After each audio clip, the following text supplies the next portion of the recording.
Good morning, fam. Another beautiful day. It is Thursday. I hope you guys are having an excellent day. And I am going to get into today's video because today we are in 2 Kings chapter 7. So if you're not familiar with like what I have been doing lately on YouTube, I'm reading the Bible for the first time. And whatever I kind of gather from it, or I learn from it, or whatever experiences I'm going through, I love to just come on here and encourage you guys. So if you're new to my channel, hi. And if you are one of my loyal OGs, thanks for being here. You guys have always been so supportive. And so today we are going to be in, like I mentioned, 2 Kings 7. And I want to give a little context about what is going on and then what we can learn from this chapter. There's a lot of little golden nuggets. And so so far what's happening is that the king of Aram has besieged Samaria. So there's like this great famine, like so bad that people are literally eating donkey heads and dove's poop. Like, it's bad, guys.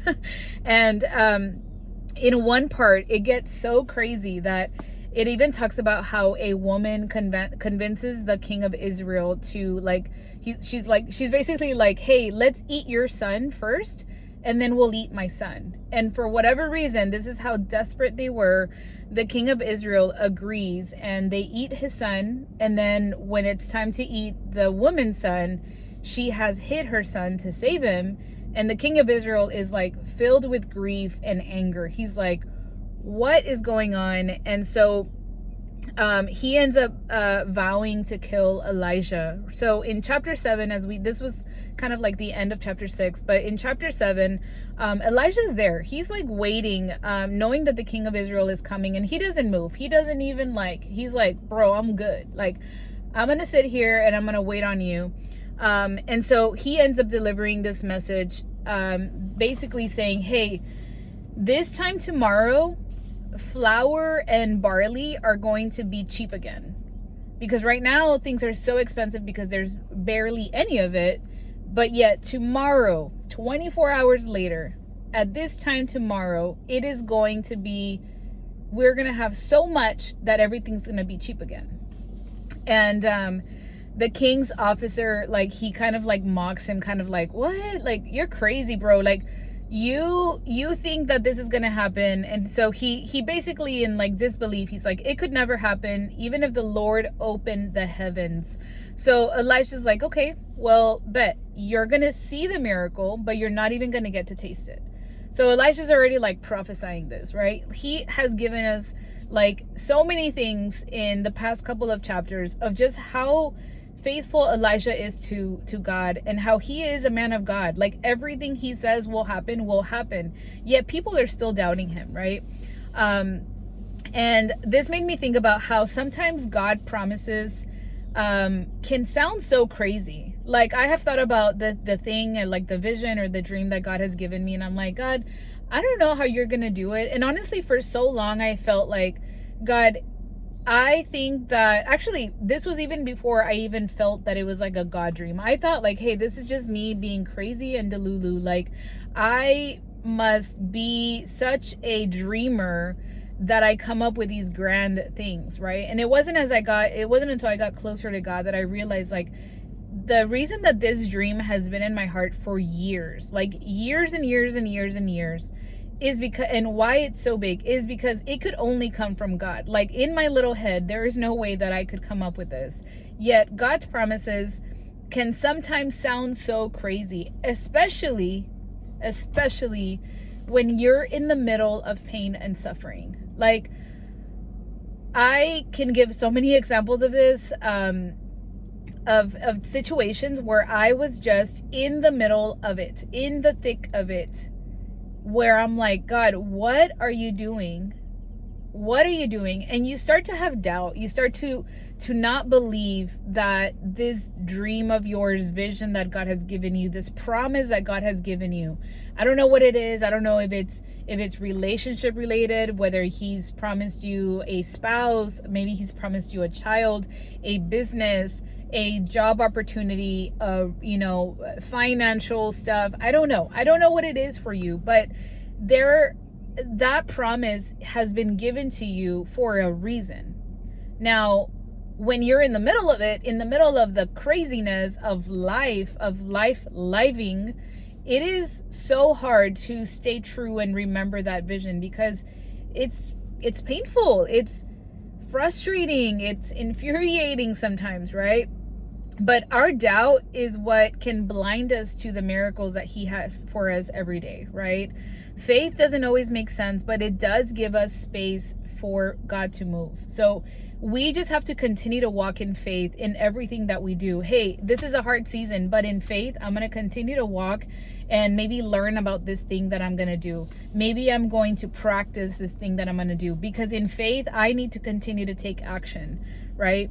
And this kind of goes into the second part. So right after this happens, there's like 4 lepers that are waiting at the city gates, and they're basically like chit-chatting and kind of like reminiscing, and they're like, hey, like, we're dying here, like, what's up, we're dying, what do you think if we just, instead of just waiting, since we're gonna die anyways, why don't we go to the enemy's camp and like look for food, and if they kill us, we were gonna die anyways, and if they don't kill us, well, great, right? And so they decide to go to the Aramean camp, and they, to their surprise, it's empty, right? It's empty. And the reason, it says it down there, like the reason that it was empty is because God had given the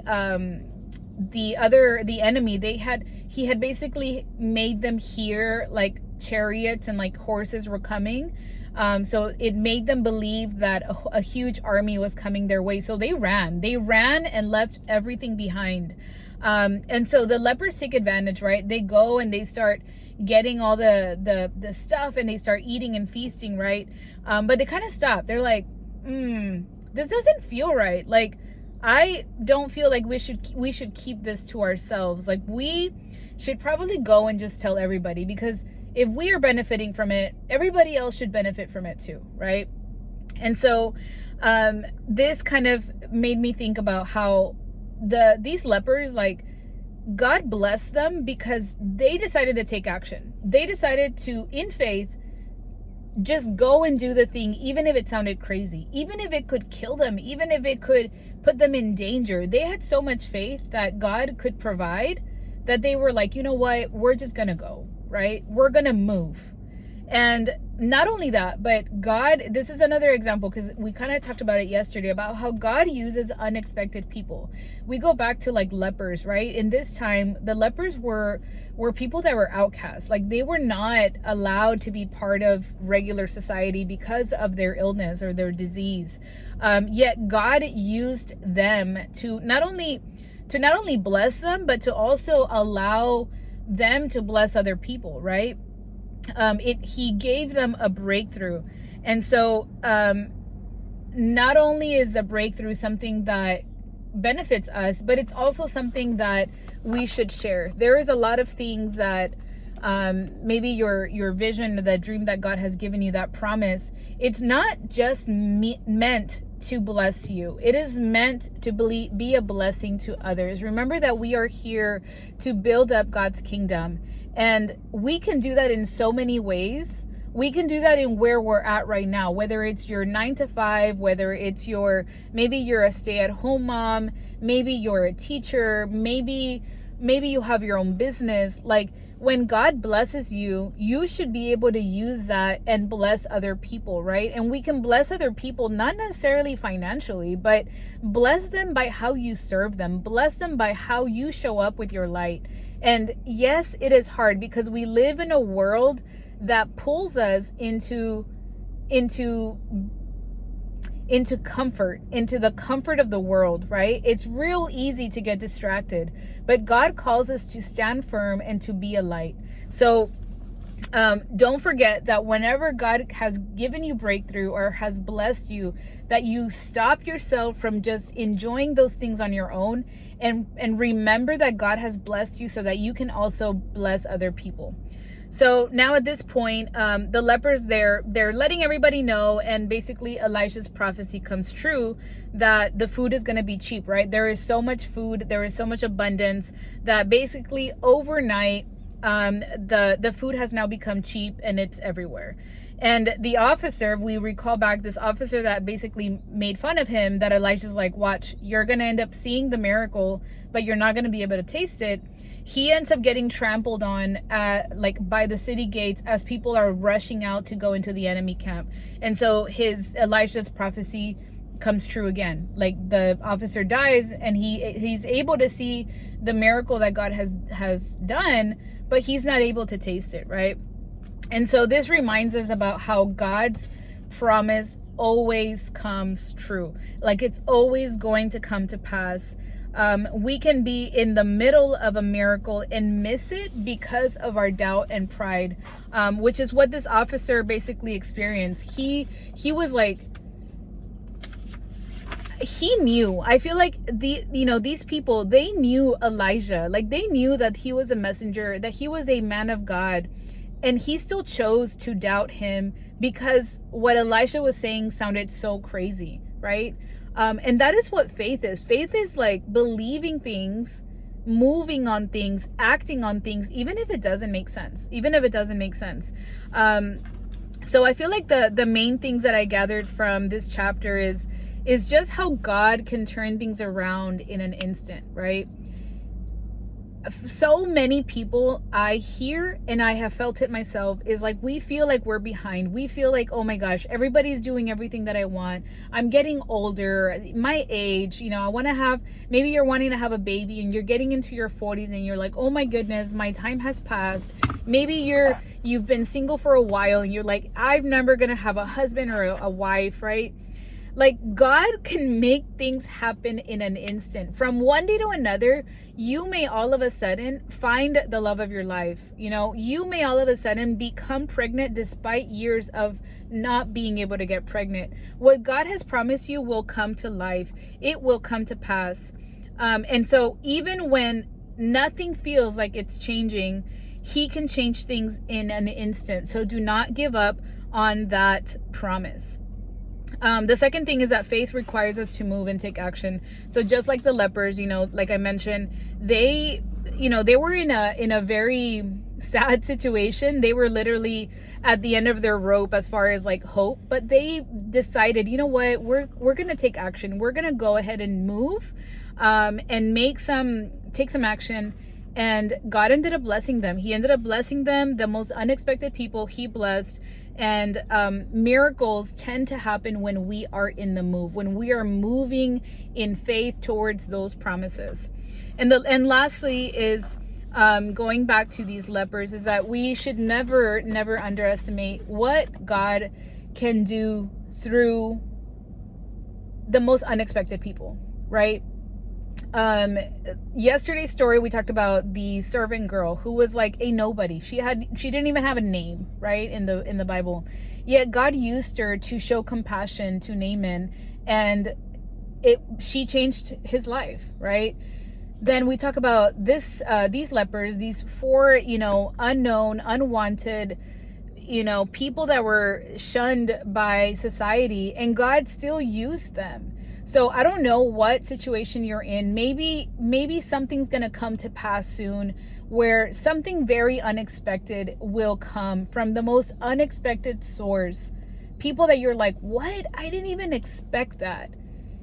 And watch how they're going to bless you. I am literally living that right now. I can't give too much information, but something this week has happened where something very unexpected happened in my life that I'm like, wow, God, like you move in the most unexpected ways, but I am going to receive that. I am going to believe that this was put in on my path for a reason.